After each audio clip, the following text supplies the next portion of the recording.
mind also cutting children's message to add more time to that, because then like they can leave during the sermon song or something like that.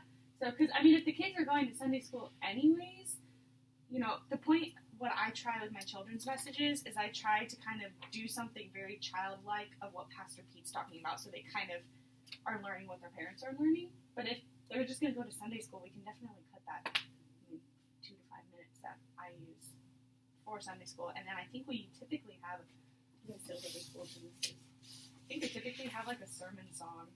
Yeah, and Pete typically preaches about 25 minutes or so.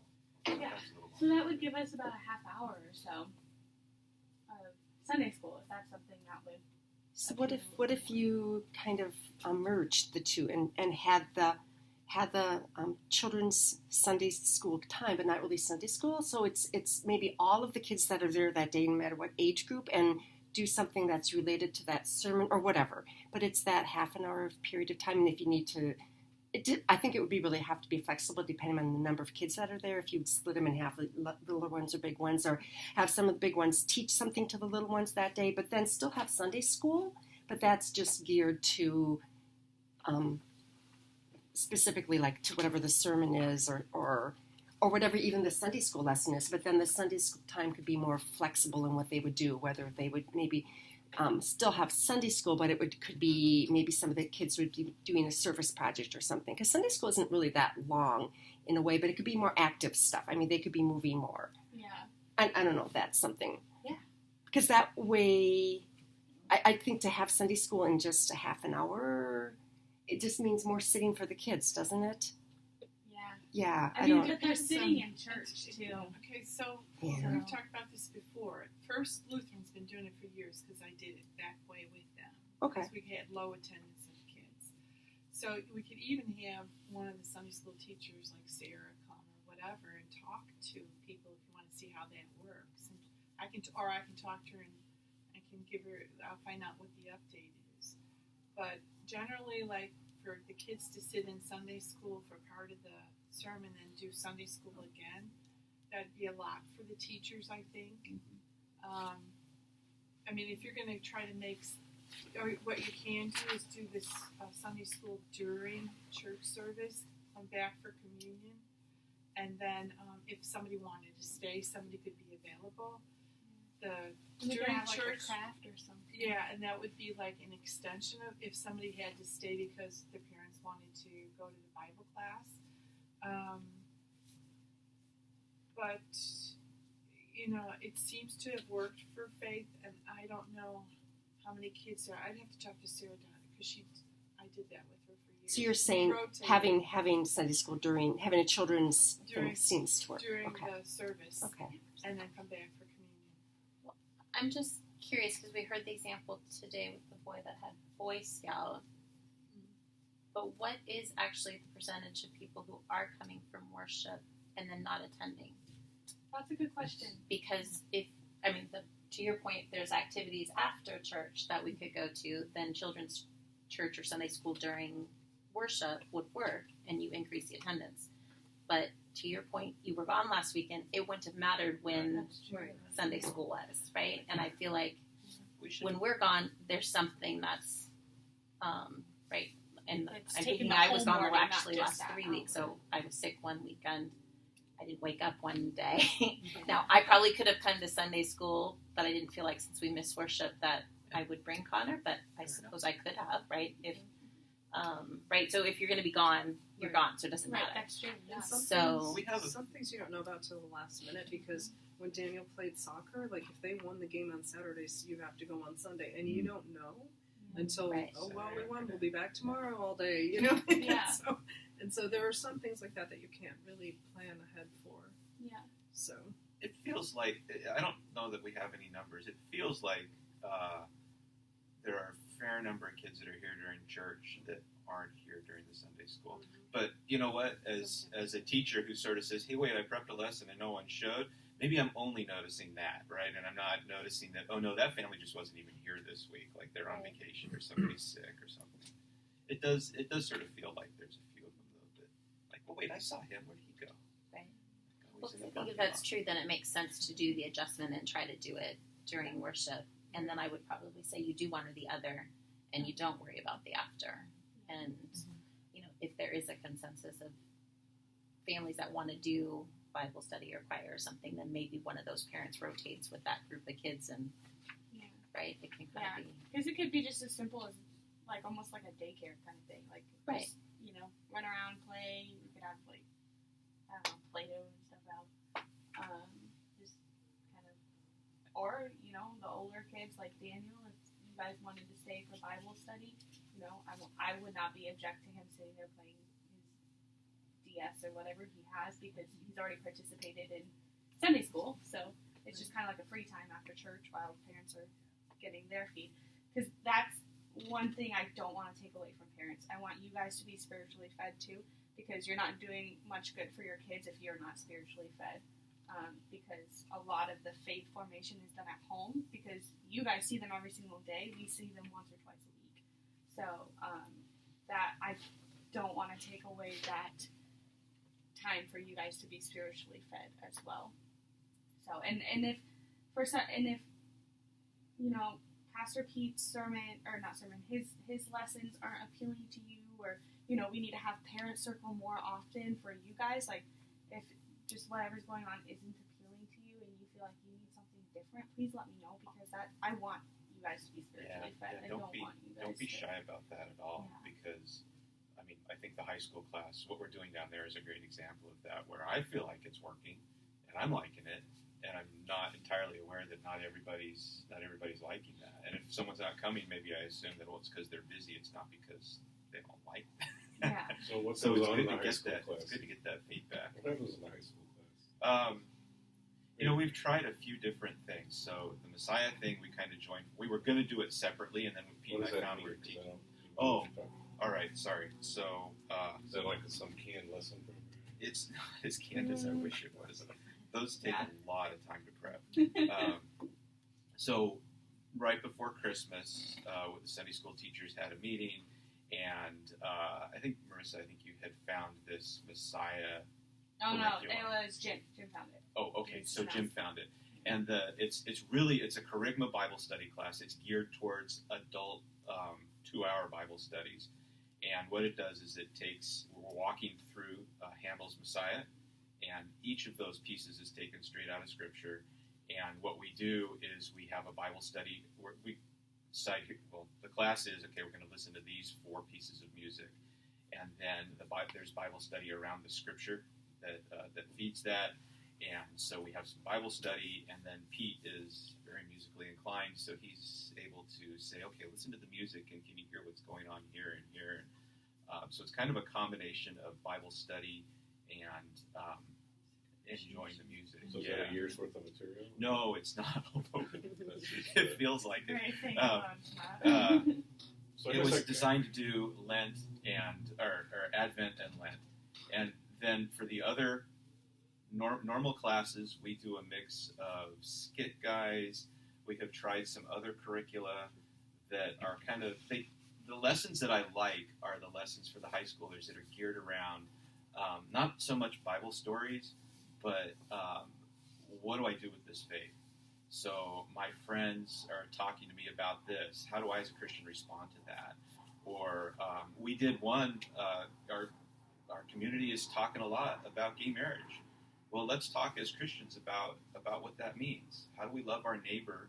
And what does the Bible say about this? And we had a really good conversation around that. I try to make the classes focused on sort of applying faith, and I'm not shy about handling awkward topics like that one. Although I like to prep a lot of time to prep for that. Yeah, I agree. For the youth, they want application. They hopefully have had the Bible stories, and it's good to pull back on that. But I don't application. think they need to be taught anymore the Bible. I mean, they know all this stuff since they were little. But, the real world has the F-bomb in it. It has all kinds of situations in it. And, I kind of agree with what you're saying there about discussing those kind of situations. I don't know, whatever happened to the Jamba Juice days? The tricky. Well, you can only do Starbucks and Jamba Juice every once in a while, right? I mean, Sunday school can't be just about going to Starbucks, I think. I guess it just seemed like it had been like years. Is what it seems like. Maybe I'm just out of touch. Maybe. I don't know. We haven't done that too frequently, but I think every once in a while having a class where we just goof around is great.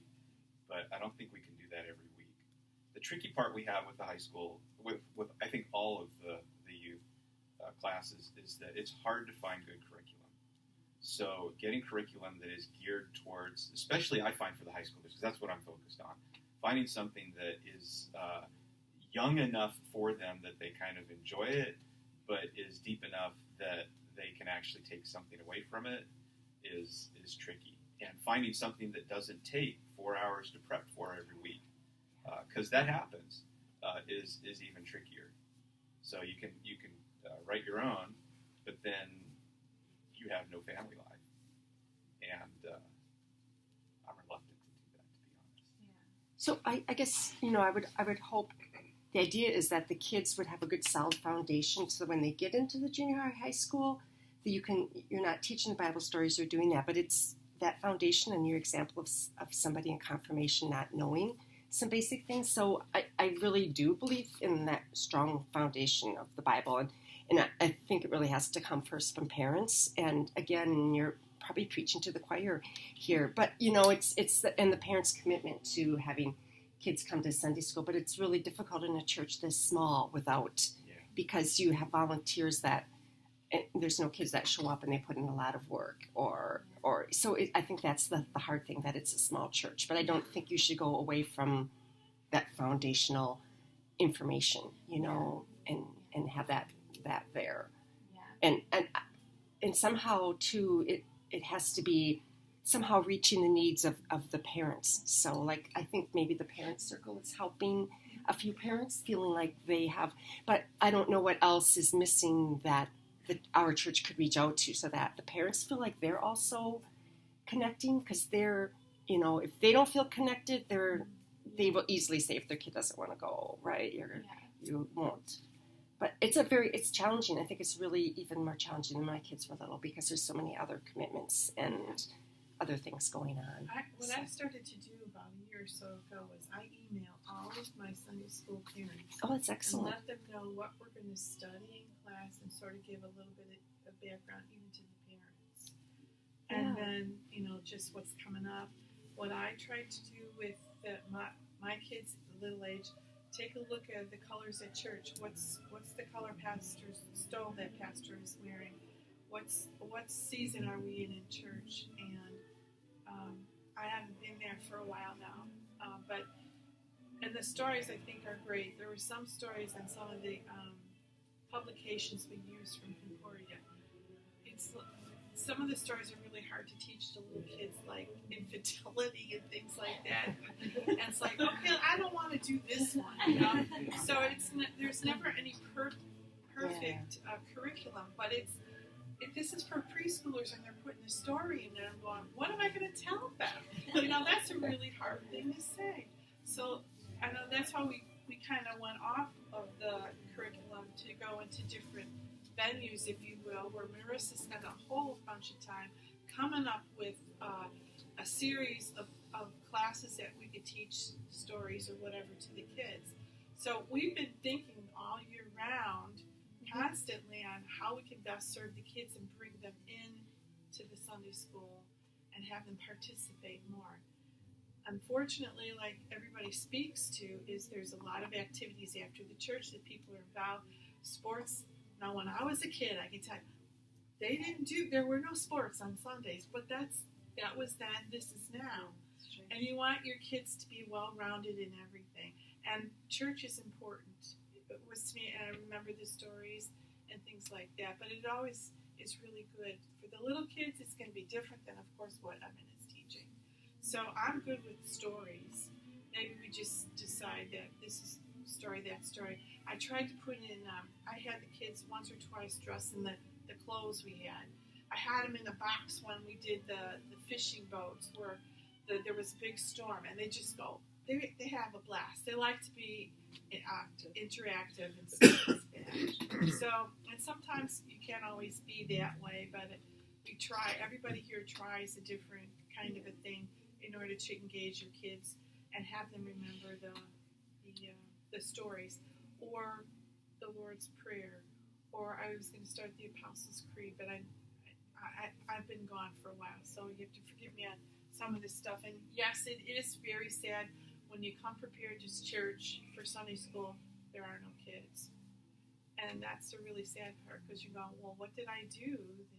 I didn't do anything really. It's just people's lives, and people get caught up in what they're doing. So we are trying a new curriculum right now. The Messiah's kind of thrown off what we kind of started trying to do with Sunday school just because it's so time consuming. But our goal was to try to make Sunday school more family friendly by having a time that we all came together at the beginning, and then we all separated, and then we all came back together at the end, and trying to keep everybody kind of studying the same thing, but just according to their age levels, whether it's learning the actual story, applying it to their lives. I don't know what I can't remember what the adults did.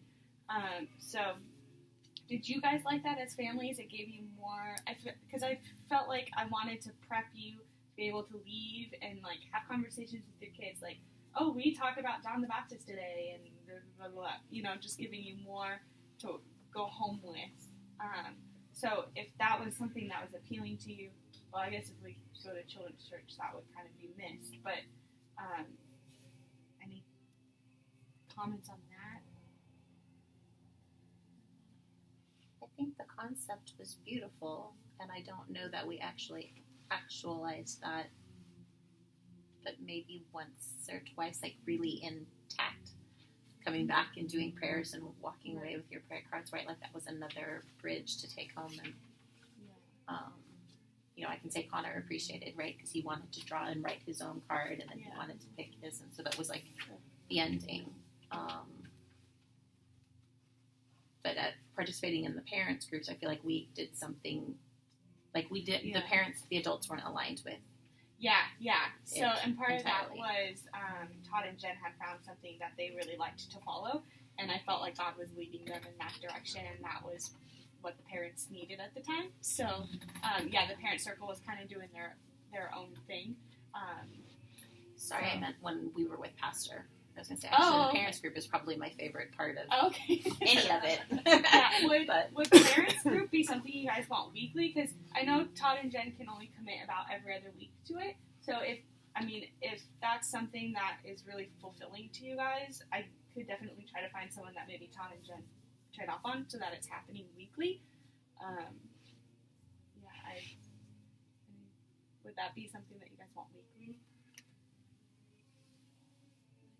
It jumps into that whole after church, because like last week Ava was volunteering at the food bank, and it was right during that time, so we didn't even come last week because it was just too hectic to have to do that. So I mean, for me it wouldn't be ideal because I'm literally always running to something else. I don't know. I know I'm throwing a ton of ideas at you guys right now, so feel free to be like, Marissa, too many ideas right now.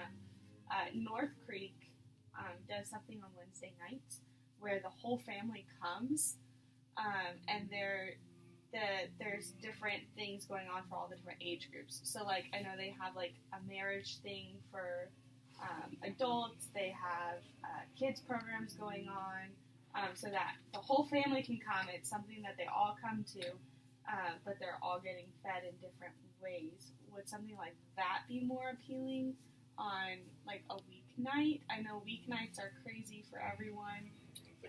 It's too Okay. It's just, just because it an hour works and a for half North drive Creek home. doesn't mean it's going to work for us. Yeah, we'll So, almost never be here. yeah, just because it works for another church doesn't mean it's going to work for us. So I totally understand that. I just want to give you guys ideas. Yeah. So, well, maybe we'll try children's church for a little bit and see how that goes, and maybe reevaluate how those are going. I also am planning to sit in on the classes and get feedback from the kids directly too, just so that we can brighten up Sunday school and see what we can do to serve you guys and get the kids' opinions on it too. So I just wanted to start with the parents first. So I'm clear, do you want to do the children's church for the high school group as well? Well, high school group, I think it'd be good if the high schoolers, if they wanted to come help, we could do like a rotation of helping. But I think it's also really important for high schoolers to be sitting in because they are old enough to be tuning into the sermon and stuff like that. So I'm a little weary about even doing it with the middle schoolers, but I feel like where middle schoolers are at right now, they're okay with that.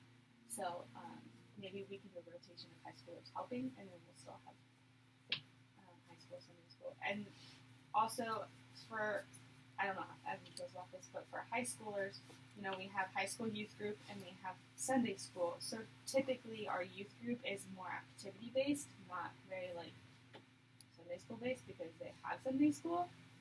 But if that's something that maybe appeals more to the high schoolers, that we start incorporating more, which I don't think they're going to be up for, but like incorporating more lesson into the youth group, like most youth groups are that way. I feel like the ones that I used to observe, they used to have a lesson and then they'd have time for games after, where ours is like quick 10 minute devotion and then the rest of the 2 hours is fellowship and playing, which I'm totally okay with because they're here on Sundays getting into the Bible.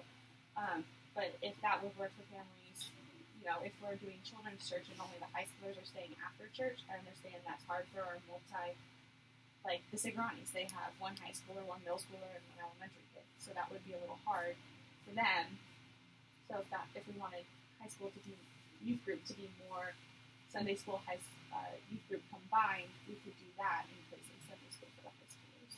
But if we were to do that, I would relook at how we do high school youth group because that'd be hard to do every other week with such. You'd be missing every other week. So. I'd like to share a little bit about our situation. So we have 4 grandkids that live in our household. The 17-year-old goes to different high schools, so since confirmation, he has not been involved here. Oftentimes he'd be at his father's house on Sunday, and so there wasn't a good opportunity for him to come.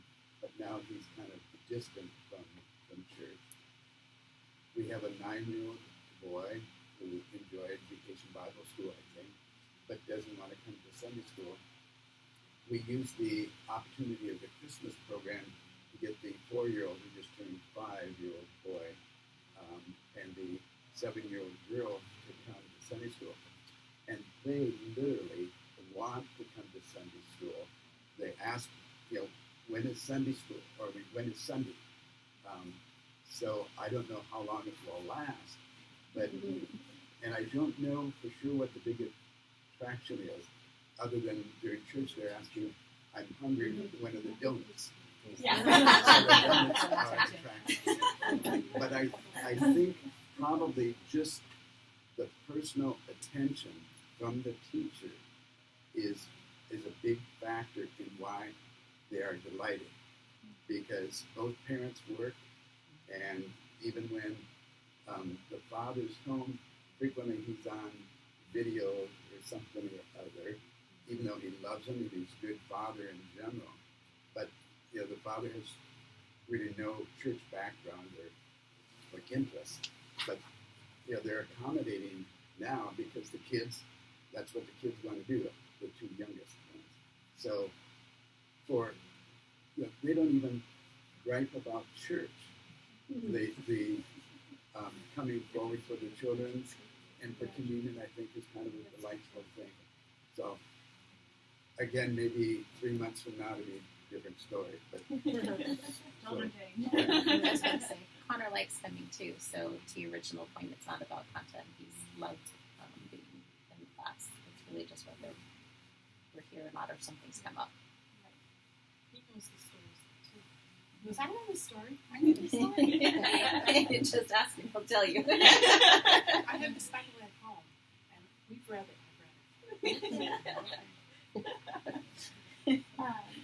Okay, yeah, so stick with us as we continue to change. It's not going to be something overnight, but maybe we'll try children's church for a little bit and see how that works and how that works for our kids. I know summer's coming up really fast. So give me some time to talk with the teachers and see what we can do, and maybe it's something we start in the fall. But yeah.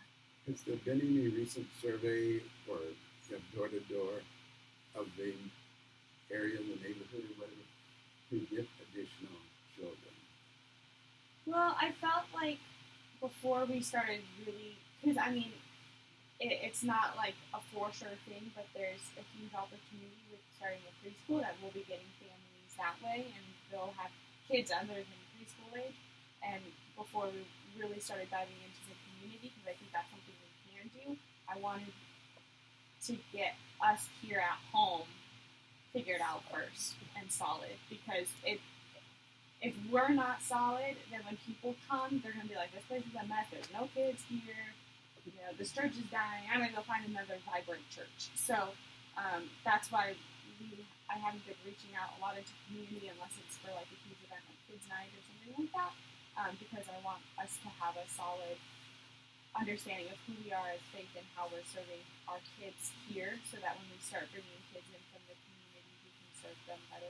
Because I think it's going to be a lot of energy to try to fix here and bring in new people at the same time. Is it making noise? Oh, yeah, need to password. Yeah. So, but I think I don't want to keep you guys any longer than been here. So, thanks for coming. And if you guys come up with any other feedback throughout the week, please feel free to email me, call me. Days off Monday this week. So, but even then, if I'm not in the office, my phone goes on me. So please feel free to give me feedback. If your kids say anything, please let me know. Like I said, we just want to serve you. We just want to be part of you guys. One more thing. Sorry. Before we leave, I don't know if this interests anybody, but I want to give you guys some time to think about it. This is a book I read in college called Sticky Faith. This is the Youth Worker edition. But I'm pretty sure there's one that is a parent edition, and it's talking about how we get our kids to have sticky faith that sticks with them throughout their lives.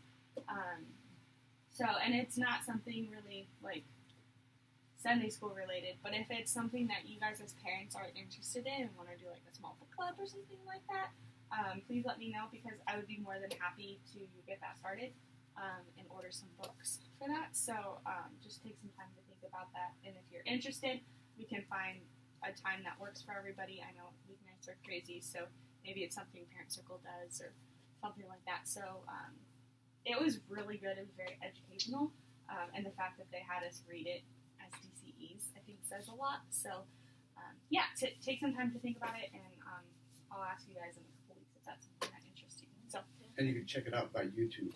Oh yeah. So it's really good. It's a newer book, so that's the nice thing. Is it's newer. It's not old. So if we can just pray, and then you guys can go get all your kiddos. Dear God, thank you so much for bringing us all here together so that we can come up with ideas to help our children and serve you better.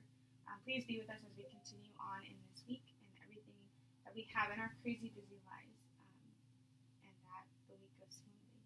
In your name we pray. Amen. Thanks, guys. I really appreciate you all coming. And did you guys ask the high schoolers what they thought? Of the more people? Yeah. we asked them